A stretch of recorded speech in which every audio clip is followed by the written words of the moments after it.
It's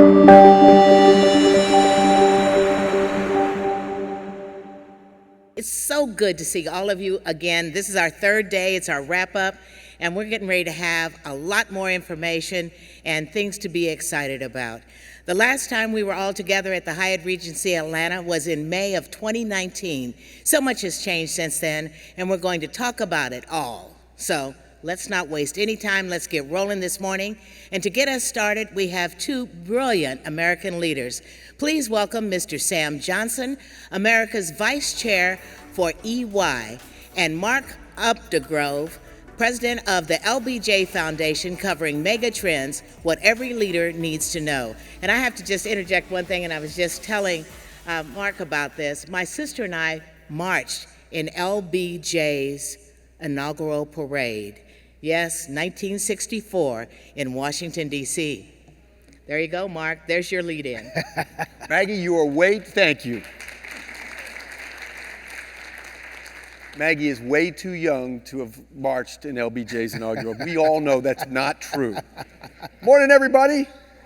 All right. Good morning, Sam. Thank you. It's so great to be here for this really important forum. Well, I'm delighted to have this conversation because you are covering an area that I'm extremely interested in. You spot the megatrends for one of the world's biggest consulting companies. That's got to be a very daunting challenge, and because you are looking at the daunting challenges that we all face, let's start by talking about megatrends. What are megatrends? Well, that's a great question. So the definition is actually pretty simple. So megatrends are basically large-scale transformative changes that typically have significant influence over all aspects of society. That could be business, organizations, healthcare, universities, governments. Now, megatrends are not new. We've had megatrends since the dawning of man. So for an example, the electrification of the home, lights, electricity to the home, the invention of the telephone and the television created, new ways of communicating.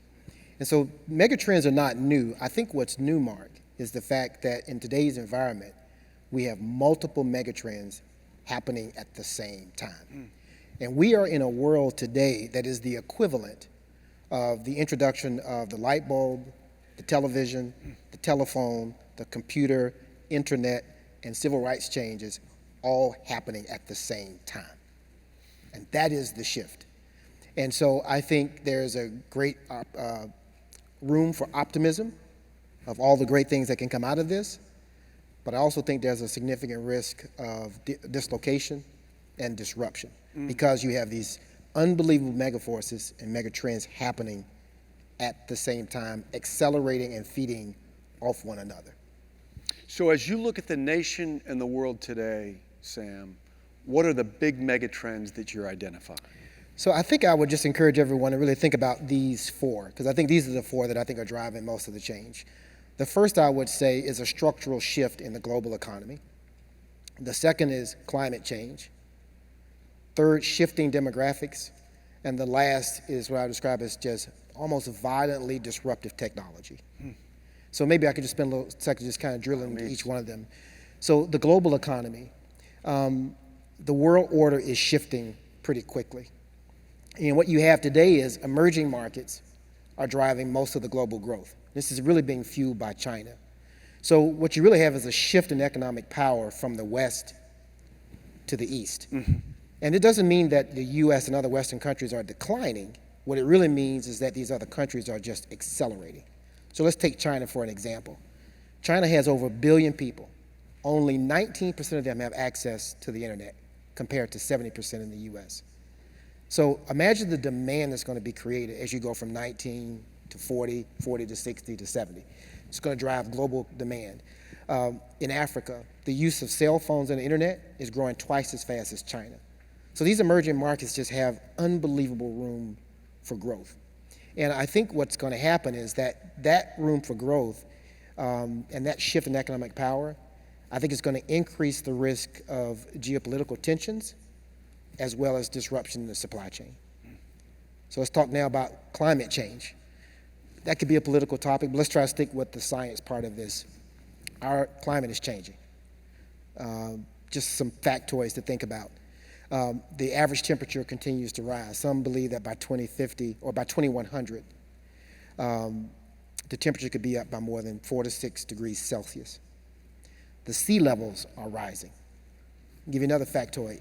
In Greenland and Antarctica, 450 billion tons of ice melt every year. You just sort of think about that. In addition to that, the population is increasing, putting significant stress on our planet. And so natural resources, things like water, will become precious resources. It's going to also create crop failures, increased flooding, and energy shortages. And all this is going to only accelerate now because the financial markets are rewarding and punishing companies that do good things to the environment or bad things, and the level of exposure they have to climate change. So that's number 2. Number 3, demographics. The world is growing and changing rapidly. By 2030, there will be an extra billion people in the world. By 2050, there will be 10 billion people on this planet. Okay? By 2050, 1/3 of our population around the world will be over the age of 60. So think about the strain on the healthcare and those things. So not only is the population growing, these people are now moving into the city. So more people live in the city now rather than rural communities. So it's 55% today. By 2050, it'll be 70%. The stress that that's going to create on the infrastructure will be very, very significant. And so all of this is only adding to the pressure and the tension around natural resources, okay? And then finally, disruptive technology. Technology is moving at a pace that is so rapid, it is dizzying. So technologies like 5G, robotics, artificial intelligence, 3D printing, all of these things are going to create tremendous change and advancements in medicine, business. So think about this. Think about in the future, you need an auto part. You won't go to an auto part store. You'll go to a kiosk. You'll put in what it is you need, and a 3D printer will create it right there on the spot. If you think about, artificial intelligence, the automated cars, autonomous cars today, even though you hear about someone getting killed here and there, are multiple times safer than human drivers today. I believe that in 10 years, 20 years, in many states, it will be against the law for humans to drive because of the accuracy of these autonomous cars. Let's talk about COVID. The vaccine was able to be produced so fast because they could use supercomputing to do what is called digital twins. So they could basically replicate the human body on a computer. That allowed us to shrink the development time from years to months. And so what is coming at us is unbelievable from a technology perspective. I also think that this is going to create ethical challenges, and I think it's going to continue to put pressure on equity. And this is why a more inclusive economy is important, because if we don't have underserved communities participating in this technology shift, the chasm is only going to get larger. So those are the 4, and any one of those should be enough to get you excited or scare you the bejeebies out of you. But think about all 4 of those happening at the same time. That is what creates the opportunity and the challenge. And we could talk for at least an hour about any of these topics and not even scratch the surface. But your job is not only to spot these trends, but to advise your clients about how to address them. Yes. How do you do that, Sam? Well, for everybody in the audience, just a couple of things that I would encourage you to think about. I think no matter if you're a business, if you're an organization, a university, a government, I think this is going to impact you in 3 ways. The first is around your operating model. We all have a way of operating, and all of us have sort of these embedded assumptions that we just assume that things are going to be a certain way and our operations can continue. These mega forces are going to challenge that. So I'll give you an example. I was talking to a college president, and we were talking about megatrends. And the president said, we're not really that worried about that. I said, well, stop. Let's think about what's happening in the current environment. I said, in 10 years, what does a campus mean? the whole world could be virtual. So what does a campus mean? You have billions of dollars invested in your campus. What does a campus mean? What does a degree mean? Maybe we move to certification. What does that mean to you? And so I think you got to be prepared for your operating model to shift. The second thing is I think you got to be prepared to deal with what I would describe as sort of constant disruption. And so if you don't have a leadership team that can quickly pivot, if you're not building agility in your organization, and you're going to have to, because these changes are going to create disruption for you. Mark, you and I were talking backstage. Across the country, elective surgeries are being canceled. They're being canceled because people can't get supplies, like wound care and things like this, because the supply chain is so impacted. What is that doing for these? That's where you make your money, elective surgeries, if you're a hospital. How are they going to manage that? Are they ready to pivot? And we've seen this happen time and time again. We've seen companies get destroyed because they could not pivot. We saw this happen to Kodak. At the time, the CEO of Kodak said, people will always take pictures. They were right. Hey, guess what happened? We take more pictures than we ever taken in our life, and we don't print one of them. Yeah. But they believed, those embedded assumptions, they believed that people will always take pictures and they'll always print them. Well, guess what? They hired over 65,000 people in Rochester. Today, they hire less than 1,000. So this disruption can create significant problems. And the last thing that I would say that's really important, I think, really revolves around the shifting expectations and the preferences of your stakeholders, whether they're customers, employees, regulators. So you as an organization are going through all these megatrends. Well, guess what? Your stakeholders are going through these changes at the same time, and their expectations are changing. And just think about how spoiled we are. What happens if your phone doesn't respond in 2 seconds? It's like, this thing is broken, right? You remember we had to plug the thing in and you got that when you tried to go on the internet 10 years ago? And so our expectations are changing. I was working with a financial institution, and I said, well, can I just sign the documents virtually? They said, no, we don't have that feature. I'm like, where's your horse and buggy? Like, what are we doing here? Right? And so what I'm saying is that people's expectations are just shifting very, very quickly. And so if you as an organization are not paying attention to what that means, even if you're a church and you've had virtual services, will people show back up in time? Or will they say, this is just too convenient? And so my point is that you need to really be thinking about, how's your operating model going to be impacted? Do you have the agility in your organization to manage this, right? And then what's happening to my stakeholders? I think that's a really important thing. That's how that's impacting businesses. So it's a matter of pivot or perish, right? I don't want to be dramatic, but I really do think that. I really, really believe that is going to be the case. So how do you get a company, a Kodak, that's set in its ways, that has a successful business model for the moment, to think about a more adaptable, reactive business model? Right. So I think there are a couple of things, and so I want to just leave everybody with just a couple of takeaways that I would say. First and foremost, these megatrends are not going to impact everybody the same way. There will be a certain level of discretion between the kind of organization you have, what sector you're operating in, but you will be impacted by a subset of these megatrends. Everyone. I think most of us will be impacted by all of them, but they'll impact you differently. So I think as an organization, I would encourage you to do 3 what I think are absolutely important things. Before I get to the 3, I think if you're an executive in an organization, if you're not using your strategic planning process or your normal management processes to have a conversation about megatrends, I think that is at your peril. So literally having an off-site meeting or using part of your strategic plan to say, what are all the things that are happening? What are these megatrends, and how are they going to be impacting us? I think you must embed that in your ways of doing business. Assuming you do that, there are 3 things I think you have to do.